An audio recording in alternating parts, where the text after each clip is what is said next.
Lord, testing me phones me want to send. Years ago, I was so impressed because I gave my love and enough respect. But that boy is a mess. Ganging up and tagging things, talking beans, talking on me. With the cowboy from AliExpress. Man to man, you are standing straight.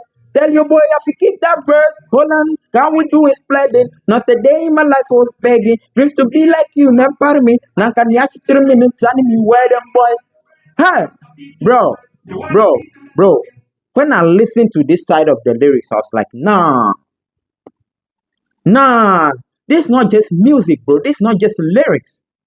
This is a young man with a volcano in his heart and it has exploded. And he's putting it out in his lyrics, man. And when this song came out, people were like, no, he's dissing Shatawale, he's dissing Stoneboy, he's dissing this and that. No, man. You are about to find out today. This is serious. This is a real story, man. This is about the future. This is about growth. The nigga was snitched on, allegedly. I mean, after listening to this delivery I'm about to show you, man, after listening to this, the way you will listen to this song will change forever, bro. I'm telling you.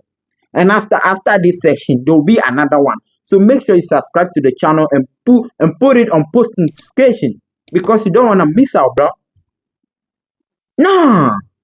I was like, no, who is Blacko? Who is Blacko sending this message to? Because they carry weight.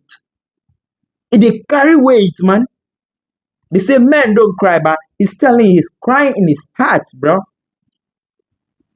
No, so you gotta listen to this, man. You gotta listen to it. And make sure to put a like on this video because it's crazy. Let's listen to this. Listen to this very carefully, bro. Listen to this. Now everyone is talking, oh, he threw shots at Kwesi, he threw shots at Shatta, he threw shots at Stoneboy, he threw shots at Family. I have a theory that the Where Them Boys song is not about 4 artists, it's not about 5 artists. It's only about 2 artists. I'm a man of science, and if I have a theory, what do? I try to disprove it as much as I can. And if I'm unable to, then I have no option now to accept it as true. I'm going to leave whether the theory is true or not up to you guys for you to tell me, making it seem like I try cause beef where there's none. These are just observations I've made from the sidelines as a fan of the music and culture. And let's delve into the song. Where Them Boys starts just like any other rap this song. It's quite standard for a rapper to start this song by throwing general shots at the industry. Everybody gets something to say, but nobody wants to practice. It's all general. Then he goes ahead to say this. Texting me phone 7 to saying now he's being specific. He's talking about one person. And who could that person be? He goes ahead to drop more clues. Years ago, I'd be so impressed because I gave my love and enough respect. This is not me saying this, but it's not a secret. Blacko, when he was coming up, was heavily inspired by Kwesi Arthur. There are tweets from back in the day of Blacko expressing his admiration for Kwesi Arthur and how much he'd love to be on the song with him. In fact, there's a video of Blacko where he was rapping exactly like Kwesi Arthur. Again, this is not me inciting beef. This is just me connecting the dots from afar. So for Blacko to go from him being heavily inspired by and so respectful of Kwesi Arthur to him now being unimpressed by a text from him to him sidelining Kwesi when he gets asked on interviews about who his personal favorites are, something must have happened. So what could have possibly happened? That's what he goes ahead to explain in the next couple of lines. Ganging up and tagging teams. What? Talking beans, talking on me. What? With the cowboy from AliExpress. What? So this person who used to be his idol is now ganging up in a tag team with another person who Blacko describes as a cowboy from AliExpress.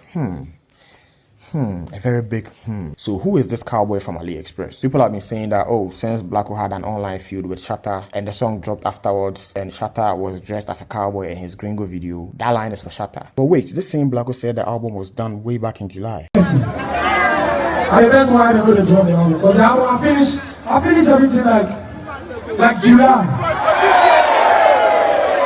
I'm not gonna lie to you. I fly go South Africa, we go shoot the things like May, June, July. Me and David people say.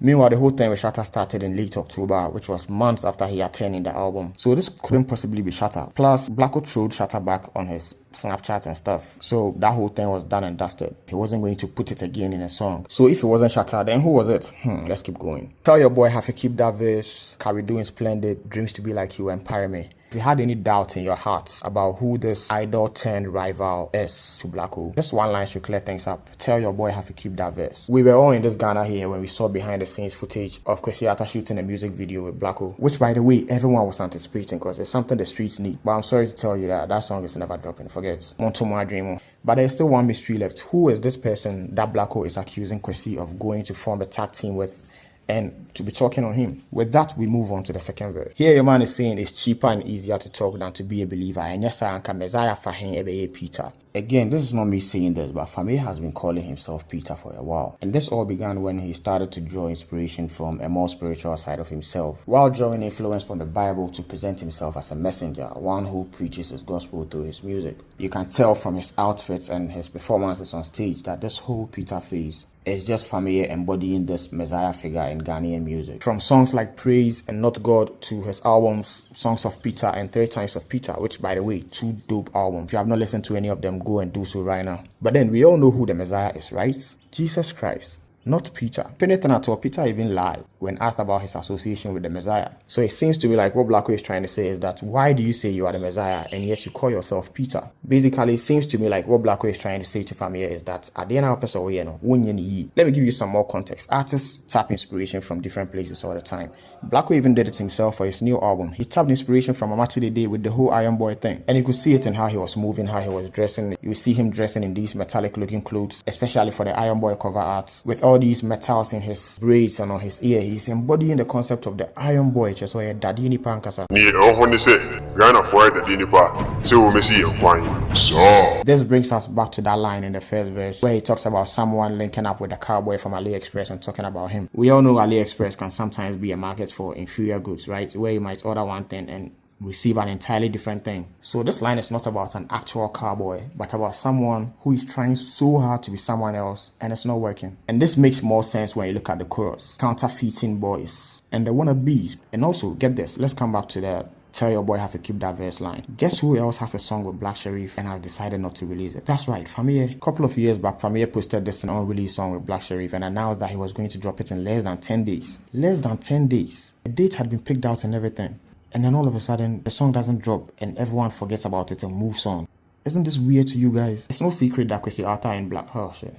It's no secret that Kwesi Arthur and Family have a great relationship, and it doesn't sound like a reach to say that the two artists went to sit somewhere and said some things about Blacko that he heard. That was why he was like, oh, you said I heard. If you listen to the song throughout, Blacko is just mad about 2 people saying something about him that he heard, that he was disappointed because he obviously looked up to the 2 people that he was talking about. For him to make a song about it should tell you just how much he cares about all that happened. But what could have possibly happened that would make Blacko go from admiration to now dropping a diss song? What could have possibly happened that would make Kwesi Arthur link up with Family and, I don't know, say whatever they said about Blacko, which he ended up hearing? For that, let me take you back in time a bit. Right up until March of 2023, Blacko and Kwesi seem to have a very good relationship. Kwesi would drop a song and Blacko would tweet it. Blacko would drop a song and Kwesi would tweet it. They would wish each other on their birthdays. But then all of a sudden, on March 3rd, 2023, Kwesi Arthur drops this song to Big Homie Flea titled Pain Interlude. And then just 5 days later, Big Homie Flea took to his ex and posted this. You let these mere mortals get in your head like I switched up on you. The plan was to shed light on another youth from the trenches. He came from the tree we planted. He was one of us. The sky was big enough for everybody to fly high. We was about to F the streets up with this one, shaking my effing head, booking heart emoji, mending heart emoji. And guess what video was posted along with that tweet? A snippet from the music video of Kwesi and Blacko performing that song they did that is never coming out. With Big Homie Flea on the song doing his usual thing. Oh, alhamdulillah, munda, cause I give way up for life. Top of the top, cream of the crop, rise to the top.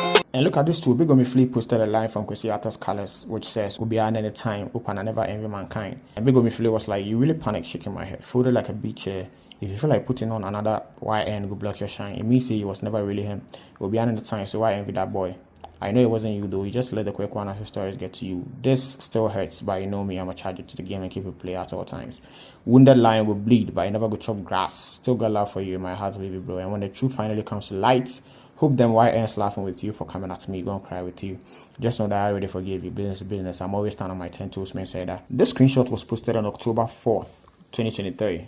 And just 5 days later, guess what happened? Kwesi Arthur came to tweet, "I want to apologize to Kojo aka Homie Flea for the lyrics in Pain Interlude, which was released earlier this year by myself. I hope this message finds you well. #all love." What does this look like to you? It looks to me like Kwesi Arthur felt betrayed that Big Homie Flea was diverting his attention to Black Sherif, who Kwesi Arthur felt threatened by. And rightfully so. I mean, the two of them dropped albums in 2022, and let me ask you, which one of the two albums performed better? I'm not asking about which one of them was the better album, but which one of them performed better in terms of numbers. I mean, half of Kwesi's tape was Afrobeats. Meanwhile, the entire Black Hole album was hip-hop, but it still did way more numbers than Son of Jacob ever did. It comes to a point in hip-hop where whoever is on top sees an emerging artist and knows immediately that this is the artist who is going to take my place. Just like Blacko is on top now, when he sees an emerging artist who is coming for his throne, he will know immediately, way before the listeners notice and way before it actually happens. But isn't it better to have your replacements on your side instead of against you? I guess that was what Big Homie Flea was trying to do, but Kwesi Arthur took it the wrong way. And I guess it also didn't help matters when Big Homie decided to do that intro for Blacko's second Selma music video. Plus, Kwesi and Ground Up had a much anticipated album on their hands waiting to drop, so I get that Kwesi may feel some way about all of this. Which I don't blame him at all for. Hip-hop is incredibly competitive. And even the family that Kwesi Arthur allegedly linked up with to say whatever they said about Blacko, if he had turned out to be primarily a hip-hop artist like Kwesi and Blacko are, I'm not sure him and Kwesi Arthur would have had that much of a great relationship, much less to talk about the two of them ganging up in a tag team to, I don't know, weave a plot against Blacko. So yeah, fast forward to November 2023, Blacko came to tweet, "I love Kwesi Arthur so much, I wish he knew." Then 2 days later, Kwesi came to post a similar thing, saying he loves Blacko so much, he wishes he knew. Which all seemed to me like this one big final act of showing love to themselves publicly, because all that public love they were showing to each other stopped then. That was the end of it all. All those sharing each other's music, wishing each other on their birthdays, that was the end of it all. Also get this, Famia announced he was going to drop his collaboration with Blacko in less than 10 days, right? Look when Famia made that announcement and look when Blacko came to make that post. Those were just 7 days apart. And then the song never dropped. Something definitely happened. I'm almost choking up as I say this because this is so very sad to me. Bema is naturally, Charlie. So what do you think? Did I prove my theory? I'll leave that to you to decide. Also, do you guys think Kwesi and Famia will reply to the song? So now you can see that the dots are connecting. You can see that there's something, bro. And I don't know what's gonna result out of this. That's why I'm telling you there'll be a next season. It's not any beef or thing, but like it's something that happened and the young man is voicing it out like, "Yo, bro, I loved you, man. I gave you all my love and enough respect, bro. Why you be snitching on me, nigga? Why you be doing that to your blood, man, to your brother, man?" That is what your man is trying to say. So, I mean, there's going to be another season, and I'm going to break this thing down for you clean. You don't want to miss out. They call me Papi for a reason. I'm out.